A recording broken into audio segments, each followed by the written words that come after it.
Ẹ káàárọ̀, ẹ káalẹ́, ẹ kúrọ̀lẹ́, etí tẹ́ ẹ fi ń gbọ́ wa kò mà ní di, bẹ́ẹ̀ ojú tẹ́ ẹ fi ń rí wa náà kò tún ní fọ́, ẹ wà nínú gbèsònù bí ò ṣe bí ọmọ. Ẹ wo ọwọ́ ti tẹ̀ o, ọwọ́ ti tẹ̀, ọwọ́ ti tẹ ọ̀kan lára àwọn irinṣẹ́ tí àwọn ìjọba máa ń lò láti fi máa ṣiṣẹ́ láabi. Ẹ gbọ́, ọwọ́ ti tẹ̀ ẹ́. Bẹ́ẹ̀ ni o, lára àwọn appointee Adeleke, ìyẹn gómìnà Ọ̀ṣun State, lára àwọn tó yàn sípò ìyẹn Lékan Emir ni a gbọ́ pé ó ti pa ọmọ ẹgbẹ́ NURT mẹ́mbà nípínlẹ̀ Ọ̀ṣun. Ṣe rí pé ọwọ́ ti tẹ̀ báyìí. Ọwọ́ ti tẹ̀ ká sọ pé lára àwọn tí wọ́n máa ń lò fi ṣiṣẹ́ òkùnkùn. Bẹ́ẹ̀ ni, ẹ wo orúkọ arákùnrin rẹ̀ tí orúkọ rẹ̀ jẹ́ Ọlámilékan Oyèyẹmí tí àwọn èèyàn mọ̀ sí Lékan Emir, pẹ̀lú àwọn ẹmẹ̀wà rẹ̀ ni a gbọ́ pé wọ́n ṣekú pa arákùnrin kan tí orúkọ rẹ̀ ń jẹ́ Kazeem Oyèwọlé tí gbogbo àwọn èèyàn mọ̀ sí Mosquito ní ìpínlẹ̀ Ọ̀ṣun State ìyẹn ní Òṣogbo, ní capital Ọ̀ṣun State. Bẹ́ẹ̀ la gbọ́ pé òun ló pa Kazeem Oyèwọlé. Gẹ́gẹ́ bí tí ìwádìí sọ fún wa, ó pa Kazeem Oyèwọlé ní December 18, 2025 ní oríta Ẹlẹ́lẹ́dẹ̀.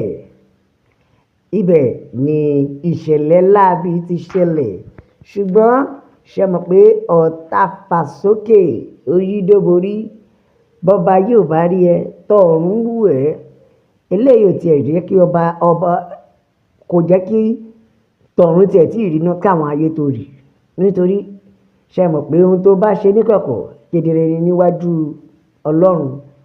Ẹni tó ṣojú ẹ̀ níbi tí ó ti rí pé Lékan àtẹ̀mẹ́wàá ẹ̀ ló pa ara àwọn NURT mẹ́mbà yìí ni ó fi jẹ́ kó yé wa wípé kódà gómìnà Adeleke ló fi sí orí ipò ìyẹn State Park Management. Ibẹ̀ ni ipò tó fi Emir sí, ṣùgbọ́n o Emir ti gbé iṣẹ́ láabi ṣe gan-an lóríṣiríṣi. Bẹ́ẹ̀ ni ó ti gbé iṣẹ́ láabi ṣe lóríṣiríṣi. Bẹ́ẹ̀ ẹ jẹ́ ká máa ka ayé àwọn iṣẹ́ láabi tó ti ṣe. Ṣe mọ̀ pé ọjọ́ gbogbo báyìí tó lè, ọjọ́ kan náà ní ti Olóhun. Kò sí bó ṣe lè ṣe tó ìjọkànjọkàn, àṣírí rẹ̀ yóò tú. Lẹ́yìn tí wọ́n pa Oyèwọlé tí gbogbo èèyàn mọ̀ sí Mosquito lára àwọn ọmọ National Union of Road Transport Workers NURC, bẹ́ẹ̀ la gbọ́ pé látàrí ìjà tó ṣẹlẹ̀ láàrin àwọn káṣàpẹ́ ní rivalries world fight, ìyẹn ìjà orogún, kápẹ́ ní ìjà páàkì sí páàkì, àṣẹ̀wàṣẹ̀bọ̀ la gbọ́ pé ó padà pa ẹni yẹn. Tó bá tiẹ̀ jẹ́ yẹn nìkan ni kò bá mà dà. Ṣé ẹ rí, lẹ́yìn tí wọ́n ṣe ìwádìí lọ ṣe ìwádìí bọ̀, ọ̀rọ̀ ẹ̀ délé ẹjọ́ o. Bẹ́ẹ̀ ni Federal High Court ní Òṣogbo wọ́n padà grant Lékan ní bíìlì of 50 million naira lẹ́yìn tí wọ́n fi ẹ̀sùn 10 fi kàn án wípé ó ṣe. Wọ́n padà grant ẹ̀ ní 50 million naira.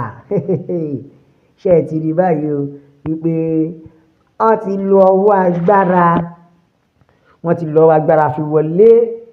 Lẹ́yìn tó ka ẹ̀sùn 10 lé lórí tán ni wọ́n fún ní 50 million naira ìyẹn bẹ́ẹ̀lì, after he was again on a 10 conduct charges bordering on conspiracy, malicious damage and unlawful killing and act of terrorism. Lẹ́yìn náà ni wọ́n padà wá ṣàánú ẹ̀ lọ́tún fún ní 50 million naira bail. Ẹ wo oríṣiríṣi ẹ̀sùn, oríṣiríṣi ìwà àti nǹkan ìbàjẹ́ ni arákùnrin ti ṣe. Ṣé ó yẹ kó tún grant ẹ̀ bail? Ṣé kò yẹ kó lọ pàdánù ni? Torí àsẹ̀yìnwá àsẹ̀yìnbọ̀ la gbọ́ wípé wọ́n padà àsẹ̀yìnwá àsẹ̀yìnbọ̀ ni a gbọ́ wípé òun náà ló ṣekú pa ẹnìkan lẹ́kan yìí náà ló ṣekú pa Muraina Ọláìwọlá ní oríta CMS ní Òṣogbo ìyẹn ní February 27 ní 2022. Months later, the police state command arrest John Olówóṣayé ìyẹn tọ́jọ́ gbìmọ̀ pọ̀ láti tún jí èèyàn méjì kan gbé ní Ẹdẹ ní August 2023. Ó ṣe jẹ́ pọ́dọọdún ni Lékan Emir yìí máa ń kọ̀míìtì tí wọn ò dẹ̀ rí kankan ṣe sí tí wọ́n dẹ̀ ń filẹ̀. Ṣé ká sọ pé torí pé ó wà lábẹ́ àsíá bàbá Adeleke ni àbí ká sọ pé ó wà lábẹ́ àsíá APC? Ẹ tún máa gbọ́ o, lẹ́yìn tó ti ṣèyẹn ní August 2023 ìròyìn tún tẹ̀ wá lọ́wọ́ wípé òun yìí kan náà la tún gbọ́ wípé ó tún jí èèyàn gbé. Investigation revealed that victims were taken to Balogun area of Òṣogbo. Àwọn méjì tó jí gbé ní 2023 ìròyìn fi tó wa létí pé ó gba ransom 2.6 million naira tó dẹ̀ jẹ́ àkáǹtì ẹ̀ ni wọ́n sanwó ẹ̀ sí. Ta ló padà tú àṣírí ẹ̀? Olówóṣayé tí wọ́n mú òun ló padà bẹ̀rẹ̀ sí ní ká bòròbòrò.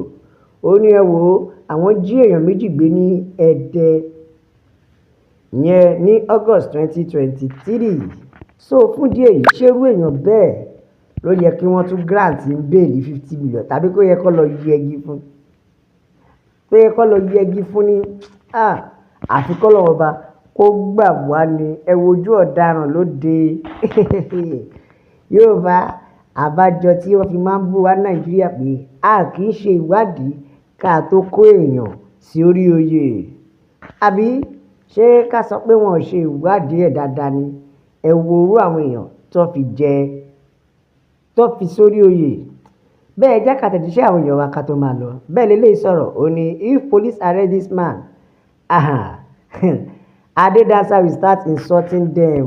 Ẹ tún gbọ́n tí eléyìí sọ ó ní Emir ló pa mosquito kò lẹ́lẹ́gbẹ́ kò láníàní. Fún ìdí èyí ìjọba wọn ní ẹ ṣe ìdájọ́ bó ti tọ́ àti bí ó ti yẹ. Tó ẹ jẹ́ ká àtẹ̀jíṣẹ́ kan tó kù ká tó máa lọ. Bẹ́ẹ̀ lélẹ́yìí ìwà ọ̀daràn nìyẹn o, ìwà ìkà lélẹ́yìí. Ẹ wọ ẹ̀yìn àmì bàbá mi àwọn onídìí jù báyìí lọ nítorí a máa bẹ ọ bí ẹni bẹṣu ni àtẹ́lẹsẹ̀ yóò sì máa bẹ̀nà o. Ẹ bá wa like, ẹ share, ẹ subscribe, ẹ tẹ̀ sójú ẹjọ́ yàwó yọ̀ lọ́tún lọ́sì pé Yorùbá Nation is the only solution. La fi ń kí yín wípé ó dàbọ̀.